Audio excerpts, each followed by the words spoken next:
May the words of my mouth and the meditation of our hearts be always acceptable in your sight, O Lord, our rock and our Redeemer.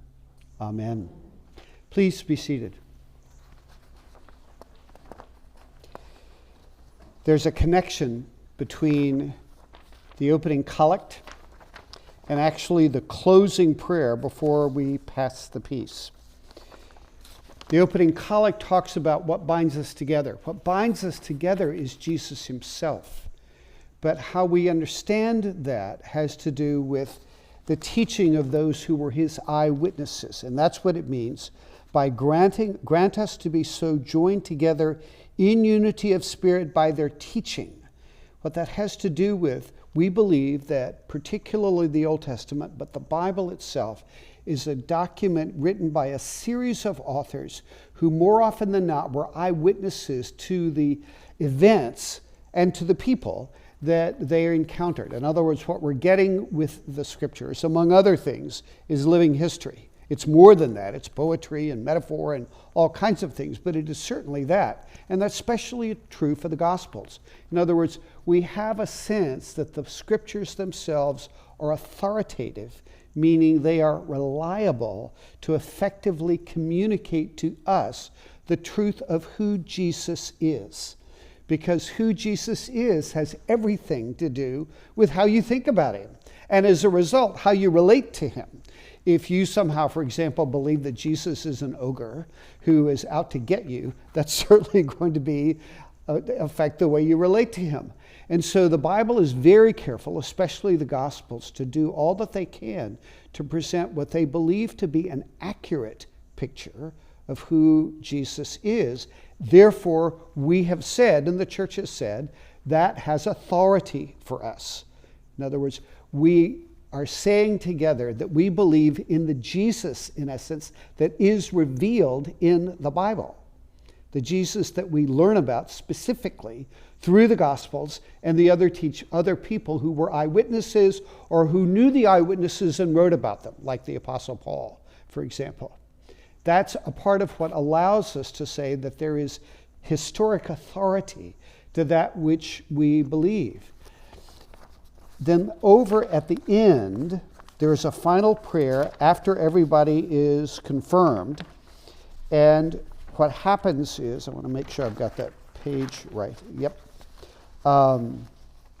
After everybody is individually prayed for, the bishop concludes by saying, "So lead them," meaning the people we just prayed for, "in the knowledge and obedience of your word." Now notice it's capitalized, and it is because it actually has a duplicate meaning. On the one hand, it refers to Jesus himself, who is the Word made flesh. Therefore, it is capitalized.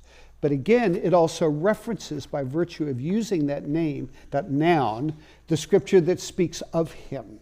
He is the Word made flesh.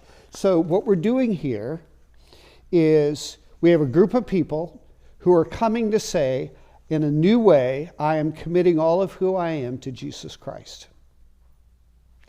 What Jesus are we talking about? We're talking about the Jesus that has been specifically revealed to us through the eyewitness accounts of the New Testament and that which has been said about him.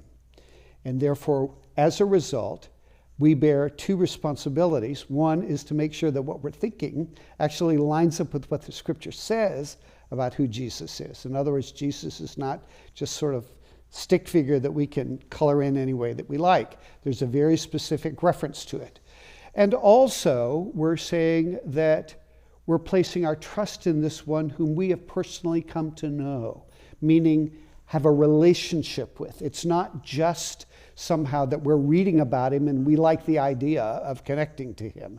We're actually making a commitment of who we are and entering into a relationship with him, trusting that the one we are coming to know will be the same one that we are reading about that's in the scripture. In fact, that's how they're deeply connected to one another. With that in mind, the gospel reading for this morning is probably one of the most important pieces of writing in all of the gospel readings in terms of someone in whom we can place our trust. Many of us know the story. We've heard it 100 times.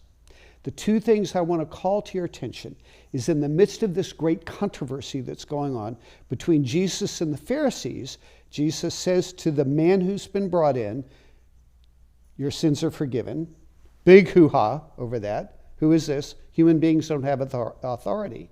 And then Jesus says, second important, because the Son of Man has authority to forgive sin, I say to you, paralytic, get up from your bed and go home.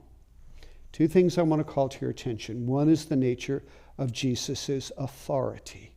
In other words, the one in whom we're putting our trust is someone that we believe that when Jesus says, at the end of Matthew, for example, all authority is given to me in all of heaven and earth, we actually believe that. In other words, we're placing our trust in someone who has all authority to do with us and with the universe whatever he decides. We're putting ourselves in the hands of him because we believe that there's no other authority higher than he is, and that his authority is all-encompassing. In other words, there's not going to be some deity somewhere that shows up and says, sorry, Jesus, I'm trumping this one. This is what I'm going to do. He is the one who has all authority. And the way he expresses that authority, particularly to his people, is in relationship, in forgiveness, in mercy.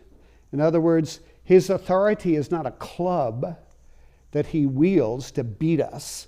Instead, it's an invitation to come into a relationship with him and to know that when we come into a relationship with him, what we receive from him, and all that this might mean, is forgiveness of sins. That means there's nothing that stands between Jesus and us. There's no place where Jesus is saying, I really like you, but, because forgiveness is all-encompassing. And it comes out of a profound place of understanding. Not only that we share humanity with the second person of the Trinity, which for me continues to just knock me over, but also, as important as that is, that common humanity bridges the gap between what I know about life and what Jesus knows about me.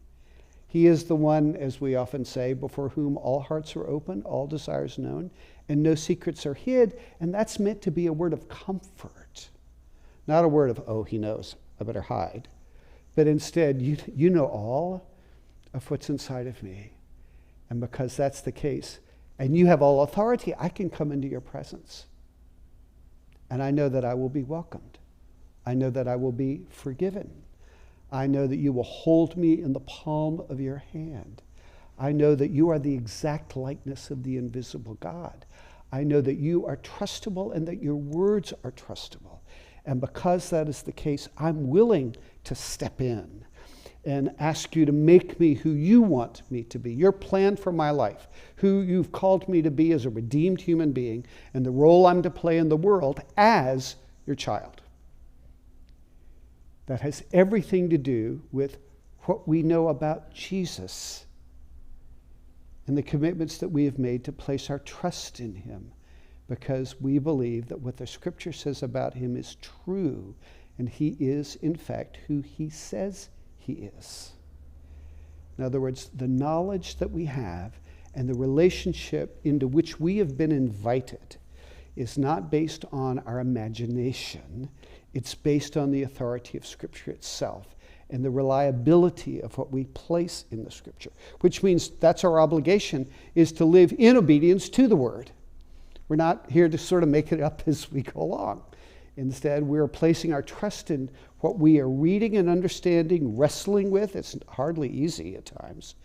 But yet we know that even in the midst of the things that I do not understand, I'm in a relationship with the Son of God who, out of love, has chosen to reveal himself to his people and through them to me. And that's a place of profound security, privilege, even honor.